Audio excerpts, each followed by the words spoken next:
Current shock కొట్టిన వ్యక్తికి గుండె ఆగిపోతుంది. అంటే బాగా కరెంట్ షాక్ తగిలితే గుండె ఆగిపోతుంది.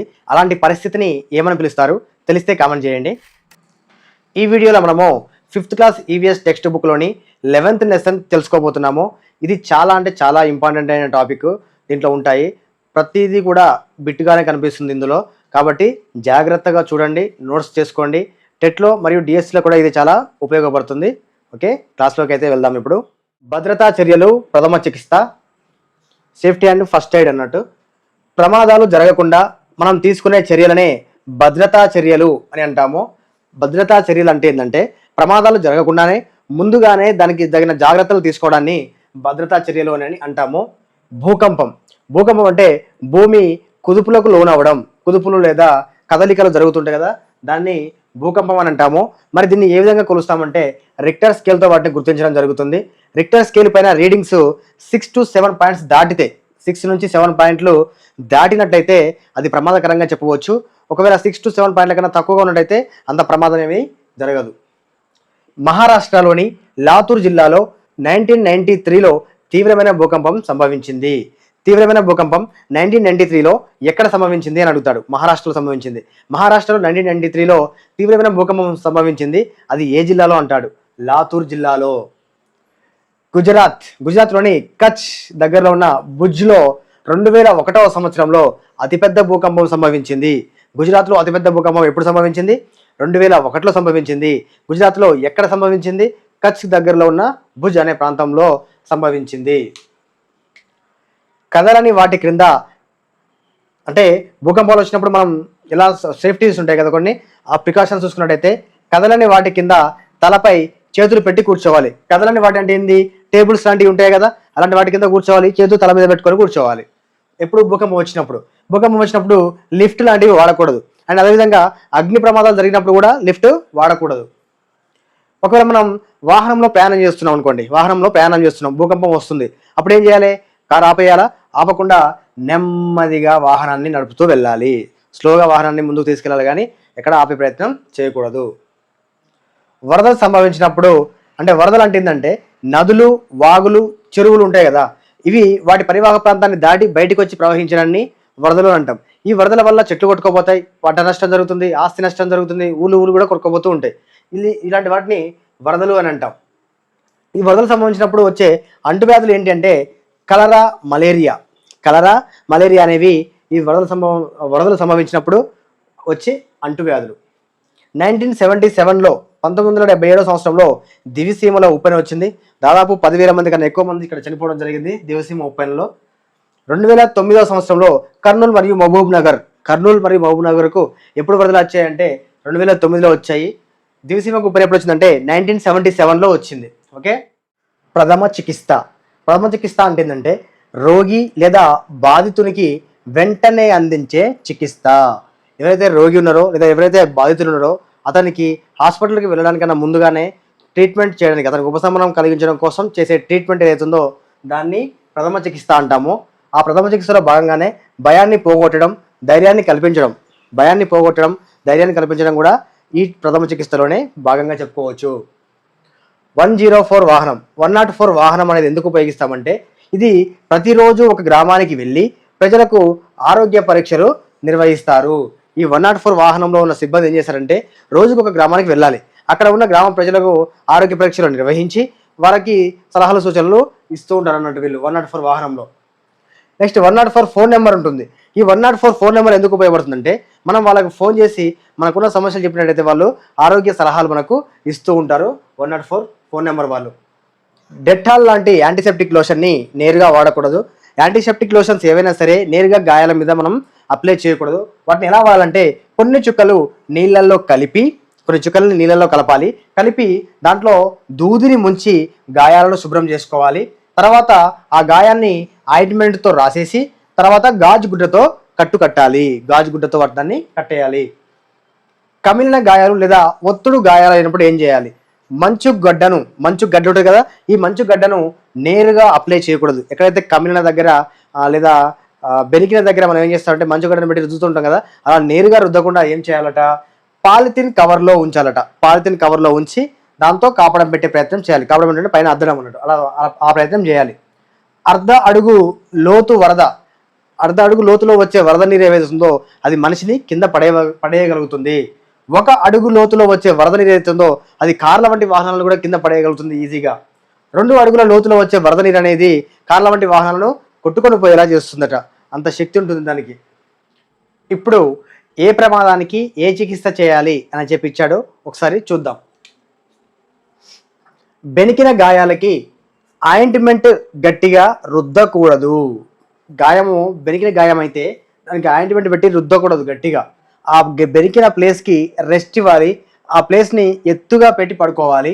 అండ్ ఐస్ని డైరెక్ట్గా అప్లై చేయకూడదు. ఎక్కడైతే బెనికిందో దాని మీద ఐస్ పెట్టి బాగా రుద్దకూడదు డైరెక్ట్గా. దళసరి గుడ్డలో కానీ లేదా పాలిథిన్ కవర్లో కానీ ఐస్ వేసి అక్కడ ఆ బెనికిన గాయం దగ్గర కాపడం పెట్టాలి. అండ్ మనకు మెడికల్ షాప్లో దొరికే క్రేప్ బ్యాండేజీ అనేది దొరుకుతుంది మెడికల్ షాప్లో, దాంతో కట్టు కట్టాలి. పడుకునేటప్పుడు మాత్రం ఆ కట్టును విప్పేయాల్సి ఉంటుంది.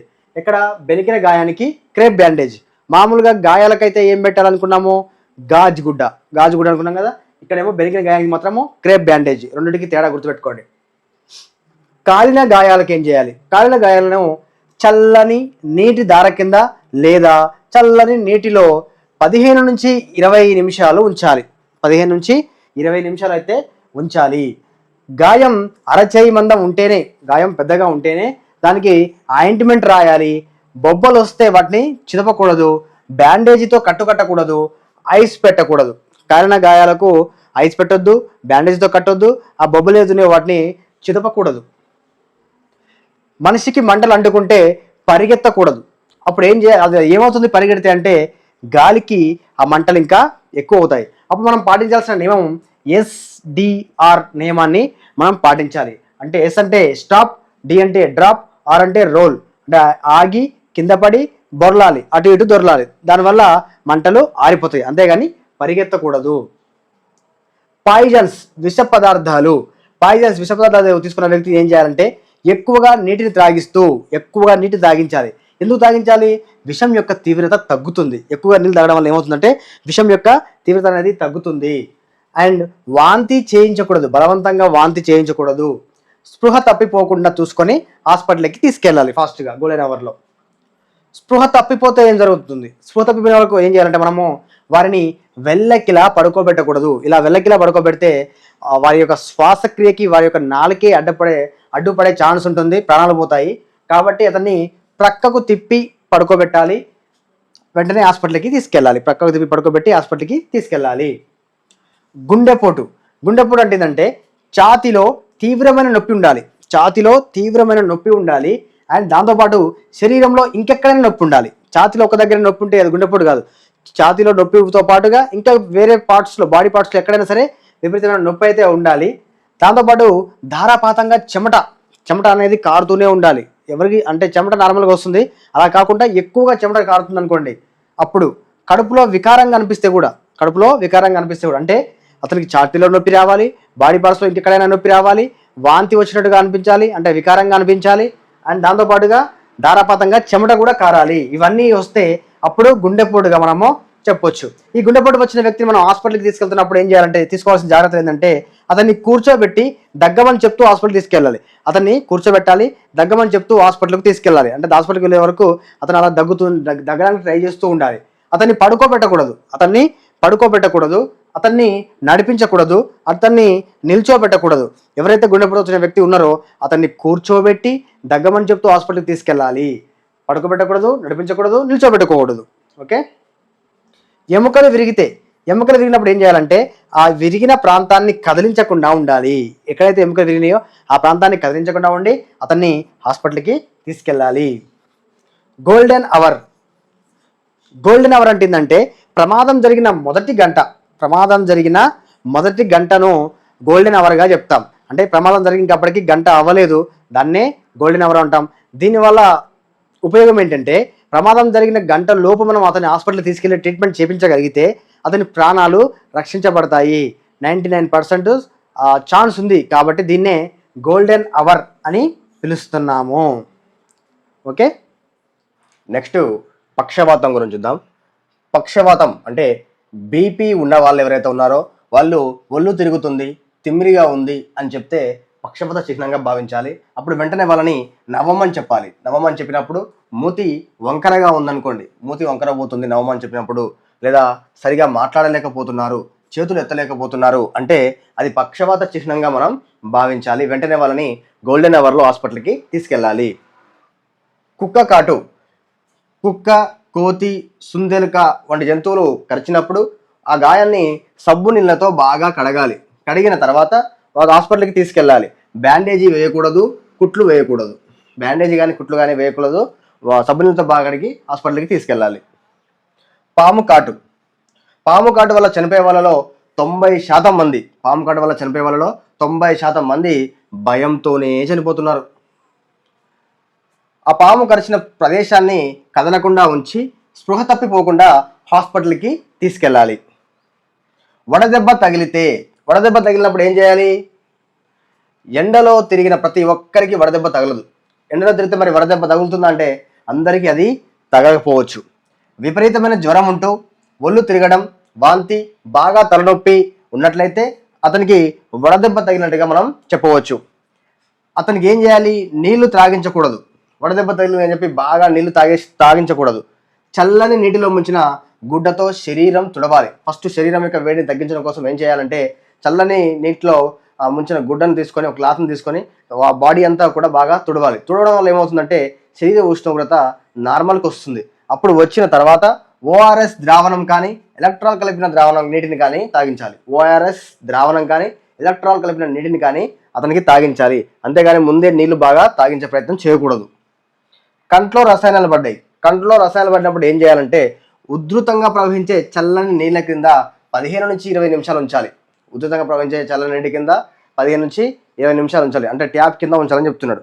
అయితే అలా ఉంచుతున్న సందర్భంలో మనం దృష్టిలో ఉంచుకోవాల్సింది, ఒక కంట్లోనే రసాయనం పడింది అనుకోండి, మరో కన్నుకి ఇబ్బంది కలగకుండా మనము ట్యాప్ కింద ఉంచాల్సి ఉంటుంది. ఇప్పుడు ఈ కన్నులో రసాయనాలు పడింది అనుకోండి, ఇలా ఉంచాలి ట్యాప్ కింద. ఇటు నుంచి ఇలా రసాయనాలు కలిపిన నీళ్లు కన్నులో పడేసి దాంట్లో రసాయనాలు తీసుకొని కిందికి వెళ్ళిపోతుంది. అదే ఇలా పెట్టామనుకోండి, ఇందులో వాటర్ పడి ఆ రసాయనాలు కలిసి మళ్ళీ ఈ కంట్లో కూడా ఇన్ఫెక్ట్ అయ్యే ఛాన్స్ ఉంటుంది. కాబట్టి మరో కన్నుకి ఇబ్బంది కలగకుండా మనం ట్యాప్ కింద పెట్టాలి. కళ్ళు తిరిగి పడిపోతే ఎక్కువగా ఆహారం తీసుకోకపోవడం వల్ల, బలం లేకపోవడం వల్ల ఎక్కువగా కళ్ళు తిరిగి కింద పడిపోతూ ఉంటారు. అలాంటప్పుడు చెంపలపై తట్టకూడదు. ఇలా చెంపల మీద తట్టుతూ లే లే లే అని చెప్పి లేపకూడదు. కాళ్ళని ఎత్తుగా పెట్టాలి. వాళ్ళని పడుకోబెట్టేసి కాళ్ళు కొంచెం ఎత్తుగా ఉండేటట్టు చూసి తలను కొంచెం ఇలా పక్కకి ఉండేటట్లుగా చూడాలి. ఇలా చేయడం వల్ల మెదడుకి ఏం జరుగుతుందంటే రక్త ప్రసరణ బాగా జరిగి వెంటనే స్పృహలోకి వచ్చే ఛాన్స్ ఉంటుంది. గొంతులో ఏదైనా అడ్డుపడితే, మనం తింటున్నప్పుడు గొంతులో ఏదైనా అడ్డుపడితే ఏం చేయాలంటే అతన్ని వంగమని చెప్పి వీపు మీద 4-5 సార్లు చరచాలి. అలా చరుస్తున్న సందర్భంలో అతన్ని బాగా దగ్గమని చెప్పాలి. ఒకవేళ అలాంటి సందర్భంలో కూడా రాలేదనుకోండి, అలా చేసినా కూడా రాకపోతే పొట్ట మీద అతనికి బాగా ఒత్తిడి కలిగించాలి. ఒత్తిడి కలిగిస్తూ మళ్ళీ దగ్గమని చెప్పాలి. అలాంటి సందర్భంలో కూడా బయటకు వచ్చే ఛాన్స్ ఉంటుంది. రక్తస్రావాన్ని ఆపడం. ఎక్కడైనా గాయం తగిలినప్పుడు రక్తం బాగా కారిపోతుంది అనుకోండి, దాన్ని ఆపడానికి ఏం చేయాలంటే గట్టిగా అదిమి పట్టాలి. ఎక్కడైతే రక్తం కారుతుందో దాన్ని బాగా అదిమి పెట్టాలి. గుండె కంటే ఎత్తుగా పెట్టి గోల్డెన్ అవర్లో హాస్పిటల్కి తీసుకెళ్ళాలి. గుండె కన్నా ఎత్తుగా, ఆ గాయమైన ప్రదేశాన్ని గుండె కన్నా ఎత్తుగా ఉన్నట్టుగా చూసి గోల్డెన్ అవర్లో వెంటనే అతనికి హాస్పిటల్కి తీసుకెళ్ళినట్టయితే అతని ప్రాణాలు బతికే ఛాన్స్ ఉంటుంది. గుండె ఆగిపోతే, గుండెపోటు వల్ల కానీ, కరెంట్ షాక్ వల్ల కానీ, బాగా కరెంట్ షాక్ కొడితే కానీ, లేదా గుండెపోటు వల్ల కానీ గుండె అయితే ఆగిపోయే ప్రమాదం ఉంది. అలాంటప్పుడు ఏం చేయాలంటే సిపిఆర్ చేయాలి. సిపిఆర్ అంటే సి అంటే కార్డియో, పి అంటే పల్మోనరీ, ఆర్ అంటే రిససిటేషన్, లేకపోతే రీస్టార్ట్ అని కూడా చెప్పుకోవచ్చు. ఈ సిపిఆర్ చేసినట్టయితే గుండె కొట్టుకునే ఛాన్స్ అయితే ఉంటుంది. ఎలా చేయాలంటే ఛాతీ మధ్య ఎముక అంతం నుంచి, ఛాతీ యొక్క మధ్య ఎముక ఇక్కడ ఉంటుంది కదా, దీని అంతం నుంచి 2 నుంచి 3 అంగుళాల పైకి ఇక్కడికి తీసుకొచ్చి ఇక్కడ చేతిని నిటారుగా ఉంచాలి. 2 నుంచి 3 అంగుళాల పైకి చేతిని నిటారుగా ఉంచాలి. అక్కడ 30 సార్లు ఒత్తిడి కలిగించాలి. మరీ నెమ్మదిగా కాకుండా, మరీ గట్టిగా కాకుండా మీడియంగా అతని మీద, ఛాతీ మీద ప్రెస్ అయితే చేయాలి.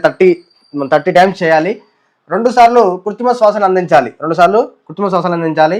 ఇది 1 నిమిషానికి 30 సార్లు ప్రెస్ చేయాలి, 2 సార్లు కృత్రిమ శ్వాసను ఇవ్వాలి. ఇలా 3 సార్లు చేయాలి. ఇలా ఎన్నిసార్లు చేయాలి? 3 సార్లు చేయాలి. లేదు అంటే గుండె స్టార్ట్ అయ్యేంత వరకు కూడా చేయాలి. ఒకవేళ 3 సార్లు చేసిన తర్వాత కూడా గుండె స్టార్ట్ అవ్వకపోతే గుండె స్టార్ట్ అయ్యే వరకు చేస్తూ హాస్పిటల్కి అయితే తీసుకెళ్ళాలి.